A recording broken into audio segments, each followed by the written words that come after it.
Let us help you reach your peak in retirement. It's time for Retirement Elevated with Sean Lee. Hey everybody, welcome into the podcast. This is Retirement Elevated with Sean Lee and myself. We're going to talk 401k mistakes this go around on the podcast. And Sean, they can be a pretty easy, useful tool. So we're going to talk about a few things to look out for in your those many years you've been doing this to help some folks out. But first off, how you doing, man? What's going on? It's spring. You know what spring means. Spring is sprung. Spring is sports. the Spring is best sports. time of the year. Yeah. Yeah, exactly. So you are you hopping from one foot to the next with the kids? We just wrapped up comp soccer and still right in the midst of baseball for the boy. So okay. he's loving it. He's having a good year. Good. So it's fantastic. A lot of fun. Fantastic. Well, listen, sports can not always be easy or painless, but certainly can be fun. But let's talk about the 401k. As I mentioned, it's a useful tool, right? I mean, if nothing else, hey, it's a great way to be saving for retirement, to build your retirement. But it's also got some issues, and there's some things about it. Well, for one, it's because it's so easy, we tend to just kind of set it and forget it and kind of forget about it for long periods of time. So let's go through a couple of areas where we might step into it, and maybe you can give us some thoughts on how to avoid that. And let's start with a simple one. Like if you've left a job and you leave a 401k behind, instead of rolling it into an IRA, definitely some pitfalls there. And I know under a certain dollar amount, like I had one years ago, was not much in it, but they rolled it over. I've totally forgot about it. They rolled it to an IRA, sent me the letter and the paperwork and said, here's where your money's at with this bank and this institution now, and it's in an IRA. Bye. Yeah, I mean, if it's a smaller amount, some companies will just flat out cash it out. You don't even have a choice if you don't do anything with it. But yeah, and we see this pretty common. You know, and we're in a day and age where people change jobs pretty consistently. You know, every 3 to 5 years, they're jumping to the next company. They're moving, and in a lot of cases, what you see happen is that there's really no hub for the money to go into. So they've got, Sean, I was with Company X over here for 6 years. I've got a 401k there, and then I've got a 401k at a previous another company, and then a third company that I was at. I kind of forgot about that one, but I've got a 401k over there. And what happens is that they leave their assets all over the place, and there's no coordination. There's no clear understanding of how the investments are really structured. You could have Company A's 401k, and the investments are doing the exact same thing as Company B and Company C, and so you're not really as diversified as you think that you are by leaving your money all over the place. And honestly, there's no coordination and there's no management as far as how does it fit into the plan, right? Right, exactly. And, so that's one avenue. Another one is, as I said, when we set it and forget it, well, we also then don't rebalance it, right? We don't do much to change what it is. Let's say you got it 20 years ago and you're still with the same company, and whatever it is that you did or you jumped into, that's probably exactly how you've left it. Yeah, and maybe even worse, because stock market over the last 20 years has done way better than the bond market. So if you're heavily weighted in stocks at one point, you're more heavily weighted because of the growth and less weighted in bonds, where now your allocations got out of whack, and maybe you're taking on more risk than you're comfortable with. Maybe your plan dictates that you can't have that much exposure, and so this not rebalancing enough. We see that pretty consistently, and we see this. I never rebalance. So when I do rebalance, if I've got brokerage money, which is after tax, not 401k, now I've got a tax issue, right? But you want to keep your allocations pure to what you're trying to accomplish, and you want to keep them consistent. You want to keep those ratios and percentages of, do I have stocks? Do I have bonds? Do I have commodities? Whatever that initial allocation percentage is, you just want to keep that. And so making sure that you rebalance on a consistent basis is pretty important. Well, let's talk about the rebalancing conversation with inside the target date fund. And I think this is maybe where people get some things confused. So if we're sticking our money into a target date fund, we assume that it rebalances for us. And it does to a degree, right? And as we get closer to the retirement date that it's on there, it's supposed to pare down the risk. But I think there's one level of confusion, the fact that people think that it could just take it way down. It doesn't really go that far down in risk. I think like 50-50 is about as low as they go, and I'll let you explain all that. And then the other one being that, well, hey, I'm going to retire in 2040. I got a 2040 fund, so yes, I have a customized plan. Not really. Right. There's a lot of things that target date funds don't take into account.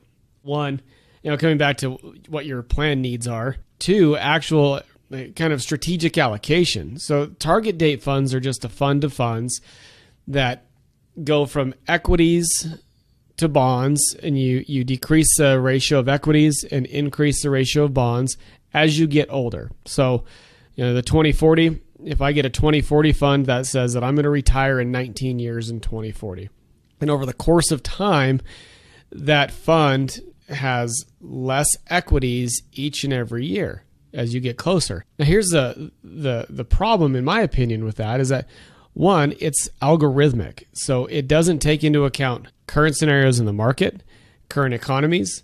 Let's look at the bond market right now. The Feds have dropped rates to zero. Interest rates are extremely low.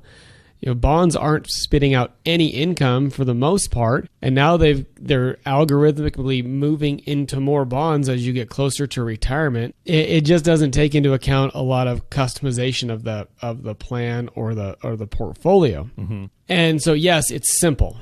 For younger investors, a 2040, 2050 target date fund, probably fine as you start to save.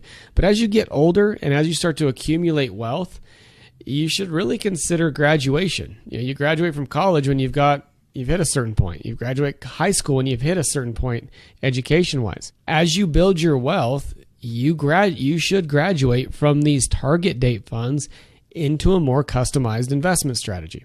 Yeah, and they're a very simple, easy tool, and so it's kind of one of those where you just kind of can fall asleep into them and you think, hey, it's going to do all this stuff for me. And again, if you're not doing anything else, these are still great tools, but there's much more we could be doing, and that's why this is called 401k mistakes. Here's one that I think a lot of folks don't think about, Sean, and it can affect you to some degree. I think we feel as though when we have a 401k plan at our job, that they have our best interest at heart, and I really don't want to sound too negative that they don't, but at the end of the day, we're not their client. Your employer is their client, right? Whoever set up that 401k, account in that fund, they're really the client of the 401k company. That's exactly it. And you look at these, whether it's a small business or a large business, advisor comes in, they build the allocations, they create the platform for the company, and the job is to provide an investment strategy that follows rules, follows ERISA laws, follows regulations. Mm-hmm. And that keeps the company out of trouble.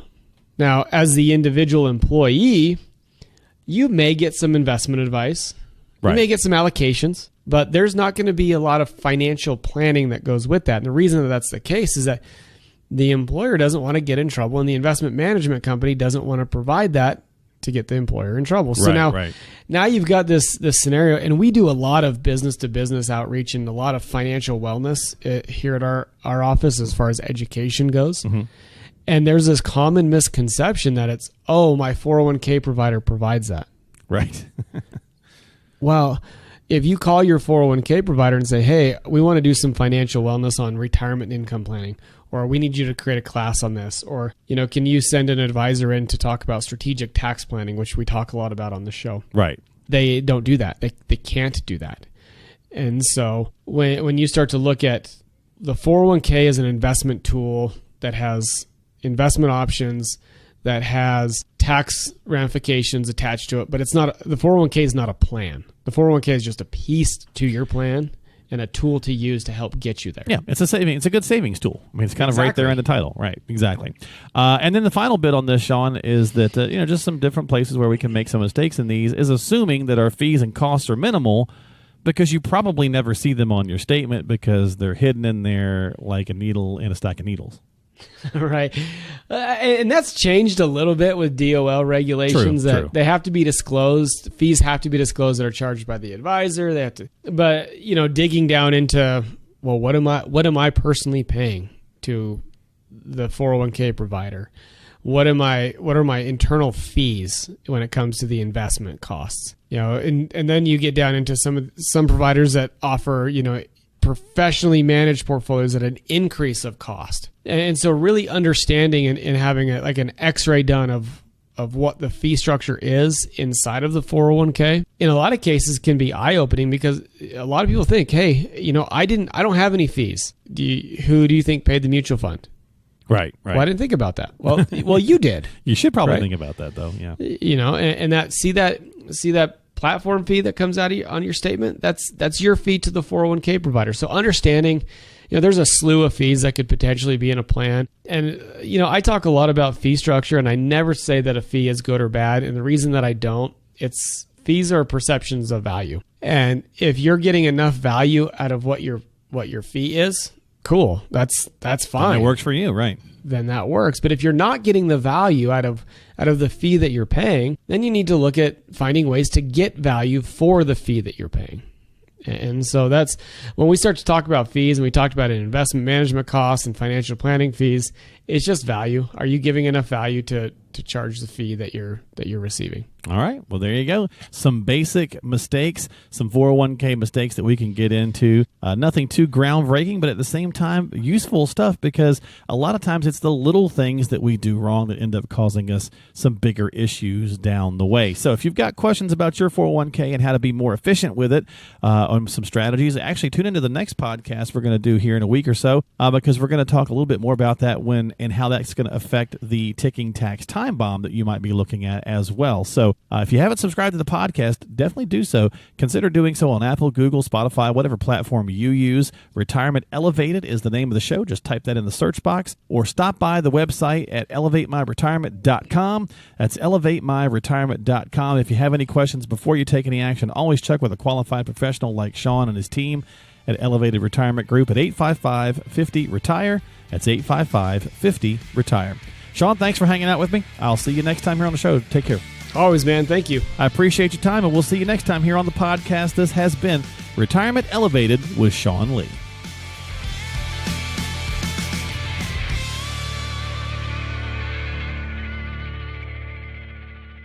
Investment advisory services offered through Elevated Capital Advisors, LLC, and SEC Registered Investment Advisor.